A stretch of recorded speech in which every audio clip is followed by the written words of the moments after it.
Estamos con Monseñor Eliel Torrado Mosconi en el Obispado de 9 de Julio. Para hablar con usted, que es la figura más importante de nuestra diócesis y una de las personas muy allegadas al Papa Francisco, justamente por su partida, ¿no? Primero, la pregunta inicial es el impacto. ¿Cómo les impactó la noticia? ¿Si lo esperaban? Si a pesar que lo esperaban, ¿cuál fue la reacción? Bueno, ante todo yo diría que la primera experiencia es la experiencia de una gran orfandad, ¿no? Ha muerto el Papa y el Papa Francisco, y creo que nos ha dejado a todos, en primer lugar a quienes hemos tenido un vínculo de cercanía con él, pero también a la Iglesia y a la humanidad. La humanidad se siente un poquitito más huérfana con la partida de Francisco. Pero debo decir que al mismo tiempo que uno siente el dolor por la partida, en el momento en que se da este suceso, uno es como que se le abren los ojos más profundamente y descubre la grandeza de lo que ha sido la vida del Papa Francisco, y al mismo tiempo nos hace ser muy agradecidos con Dios por lo que fue el don de su vida, ¿no? Entonces brota un sentimiento de profunda gratitud, y por cierto, de este privilegio que hemos tenido los argentinos de haber podido tener a un Papa que, como él mismo decía, él le debía todo al argentino, él se había educado aquí, y él mismo en una entrevista lo dice: tengo toda la riqueza y las limitaciones que me da el ser argentino. Se educó en un colegio público, siempre tuvo su formación en la escuela pública, cuando la escuela pública era realmente muy importante en la Argentina.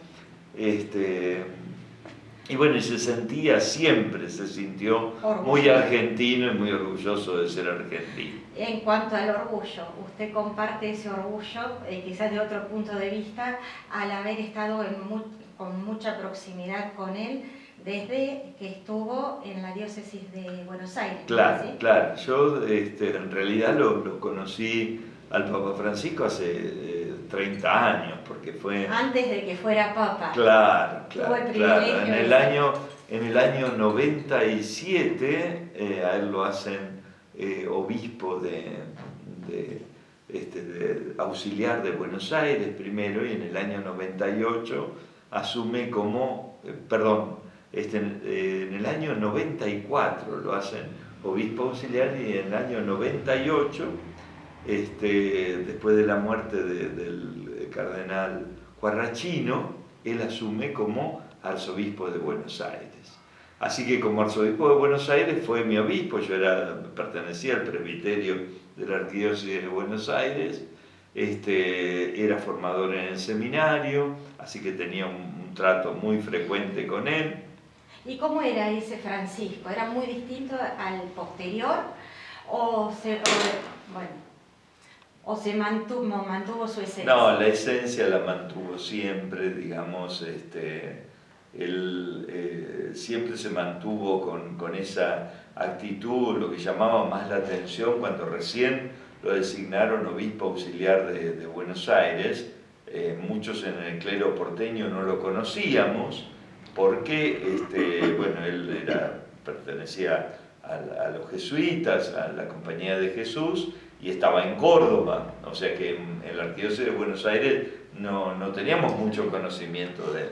Pero inmediatamente que asumió como obispo auxiliar allí en Buenos Aires, se distinguía por la cercanía con todas las personas, pero particularmente con las personas que estaban en situación más difícil, con los pobres, la cercanía. Él le tocó ser vicario episcopal de la zona de Flores, donde hay una gran cantidad de barrios populares, de lo que le llaman las villas, y bueno, él se dedicaba mucho, tenía mucha presencia.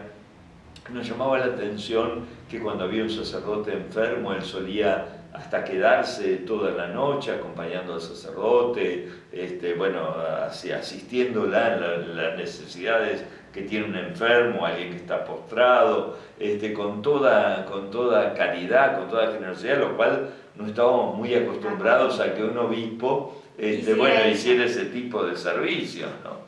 Y bueno, y después, en la medida que fueron pasando los años y lo fuimos conociendo más, y cuando fue el arzobispo de Buenos Aires, ahí tuve mucha vinculación porque yo estaba encargado, digamos, de la Vicaría de la Educación, estaba prestando un servicio en la Vicaría de Educación, así que por cuestiones de la atención a los colegios y las cuestiones de la educación en la ciudad de Buenos Aires, me tocaba muchas veces estar en la vida cotidiana con él e intercambiar un mate para tomar una decisión. Entonces, claro, realmente ha sido muy significativo el día en que, bueno, escuchamos Habemos Papa y sale el cardenal, el querido cardenal Bergoglio allí, que había tomado el nombre de Francisco. Realmente es como que uno no lo podía creer, ¿no? Como usted cuenta, del perfil que le llamaba la atención esta cuestión de realizar acciones que quizás no estaban previstas o uno no esperaba de un obispo, también fue como un elemento disruptor en el Vaticano, ¿no? Contra la clase más tradicional, y él vino como a hacer temblar un poco las bases o a reformar de algún modo. Una capacidad especial que tenía, yo creo un don especial que tenía. Cuento una pequeña anécdota. Cuando yo era obispo auxiliar en Santiago del Estero, él recién había asumido como sumo pontífice, como papa, y más o menos al mes, a los 2 meses que había asumido, me llama por teléfono su secretario y me dice: mira, Ariel, el Papa me dice que hay una persona que ha perdido todo, una señora que ha perdido todo porque se le ha incendiado su casa en el barrio Ejército Argentino, ahí en Santiago. O sea que estaba al tanto. Yo le digo, la verdad no tengo conocimiento, déjame que voy a averiguar. Entonces llamo al párroco del lugar, de ese barrio, y me dice: mire, monseñor, yo no sé, voy a averiguarlo. Y el Papa estaba enterado en Roma. Ya sabía él antes. Claro, le había llegado, no sé de qué manera, y después se ocupó prácticamente de enviar una ayuda para que... bueno, ese era el Papa Francisco. Él podía estar en los temas más importantes de la geopolítica mundial, y tener situaciones complejísimas a resolver de la Iglesia a nivel universal, y él estaba atento a la necesidad personal de cada una de las personas en que podía tomar contacto con él. Eso realmente a mí me ha llamado mucho la atención, porque ha sido un carisma especial que él tenía. Ese carisma indudablemente sentó mella dentro del Vaticano. Sí, por cierto, en el Vaticano les habrá pasado lo mismo que nos pasó en la Arquidiócesis de Buenos Aires. También en la Arquidiócesis de Buenos Aires, cuando él llegó, hasta su predecesor, hasta el cardenal Guarrachino, la residencia del obispo era una residencia que estaba fuera de la ciudad de Buenos Aires, estaba en Olivos, ahí cercano a la casa presidencial, tenía una casa para el arzobispo, para el arzobispo de Buenos Aires, y él nunca quiso usar esa casa. Él se arregló un pequeño apartamento ahí dentro de las oficinas de la curia y se quedó viviendo allí.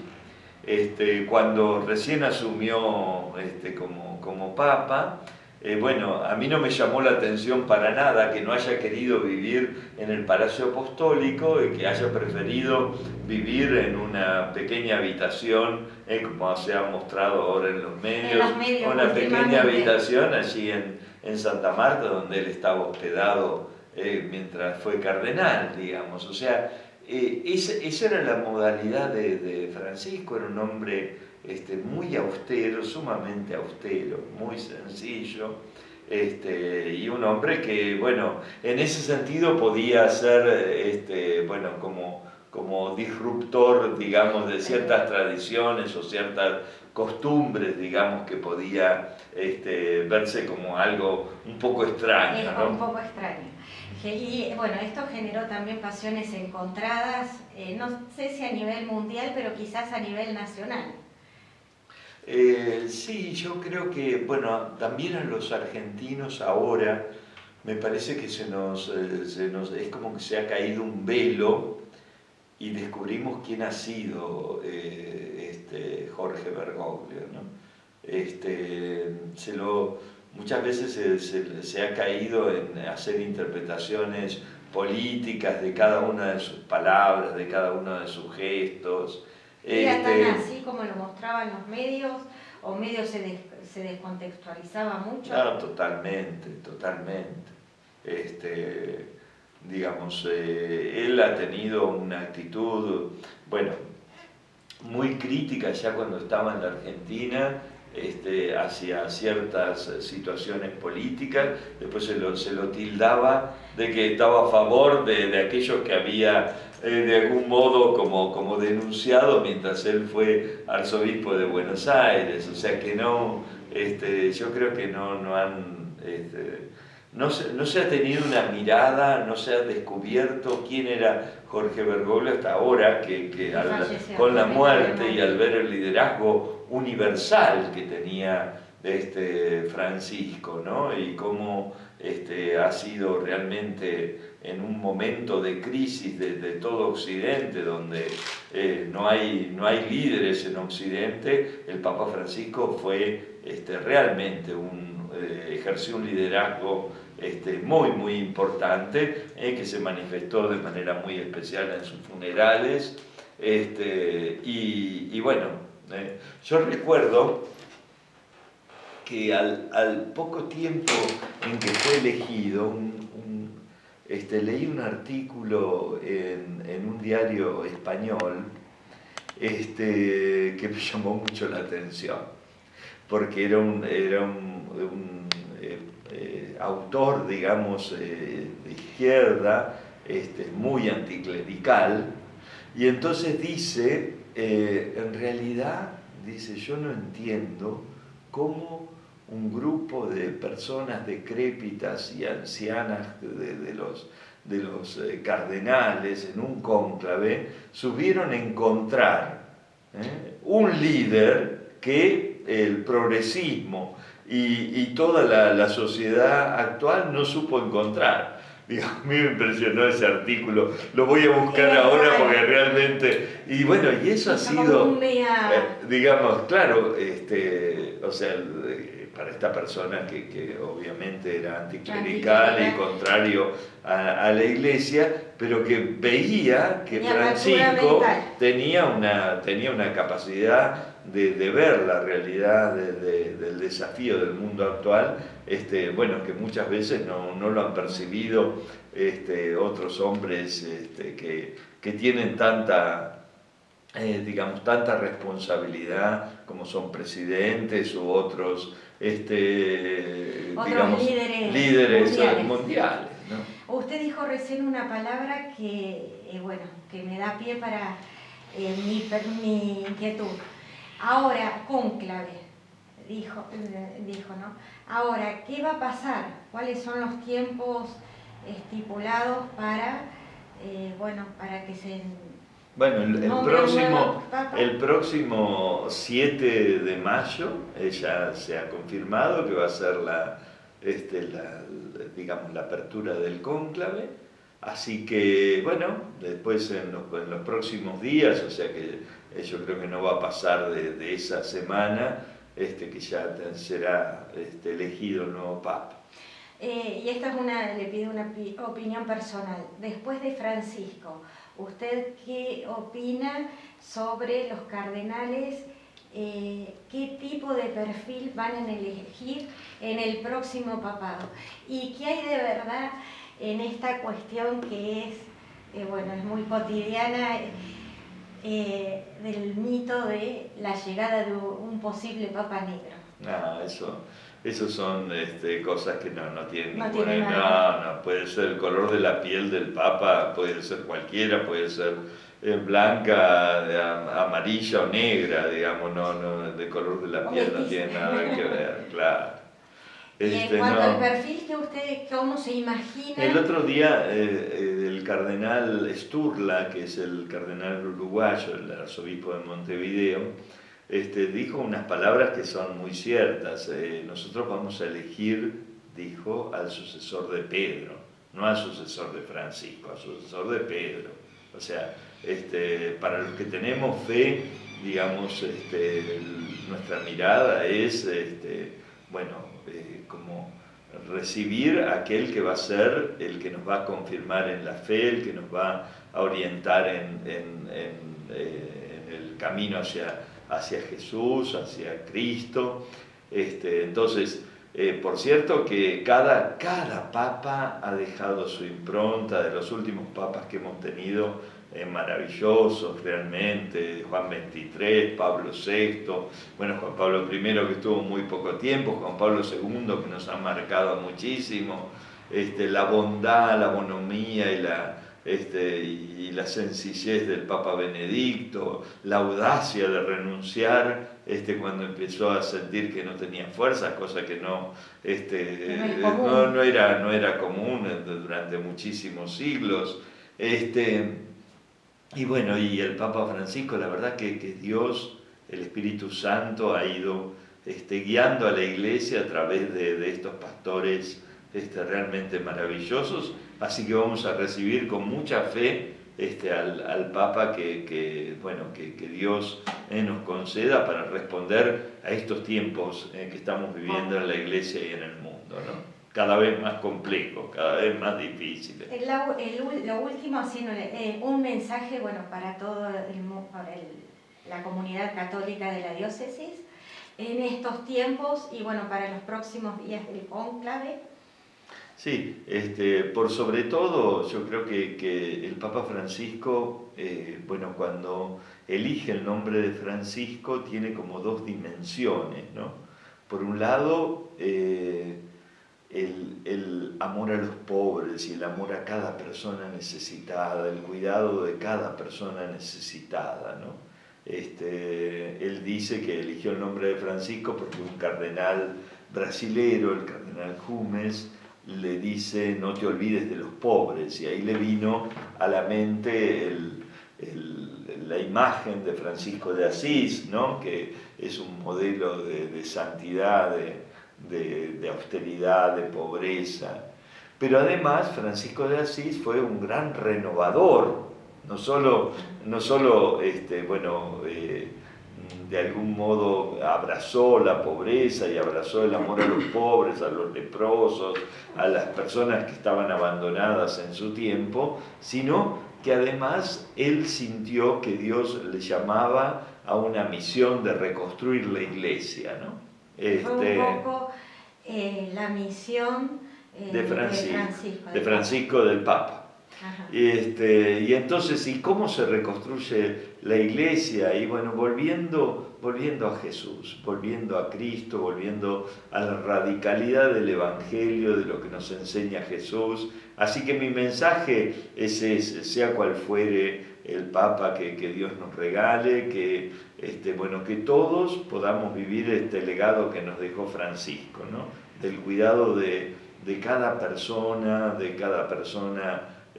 más pobre, más humilde, más necesitada, que abramos los ojos para saber descubrir las necesidades del que tenemos a nuestro lado, que trabajemos por la paz, como hizo Francisco de Asís y como de manera muy especial hizo el Papa Francisco.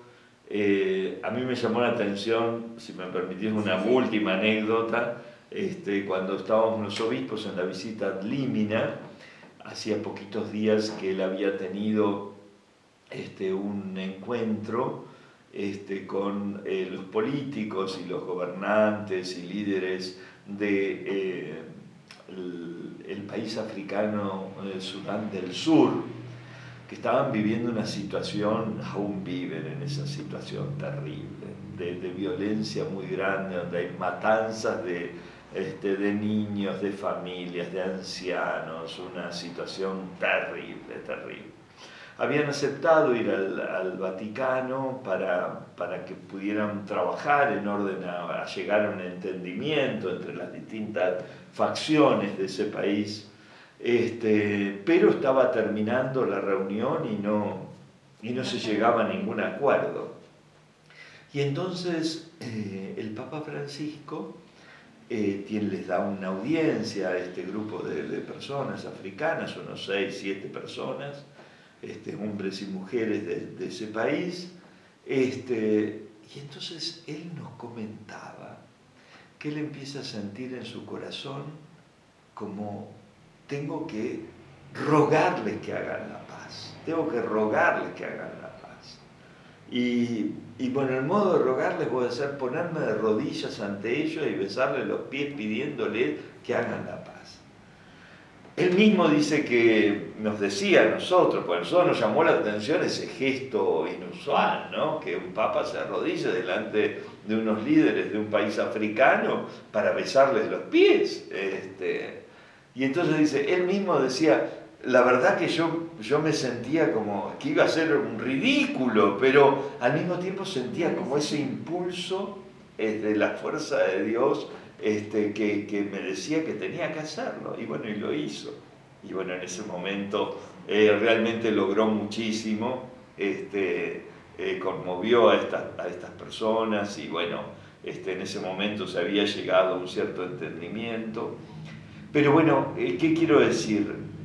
El Papa fue un hombre que cuidó y amó a los pobres, un hombre que cuidó y trabajó incansablemente por la paz, y fue un hombre que volvió a la radicalidad del Evangelio, de vivir el Evangelio al pie de la letra, lo que nos enseña Jesús.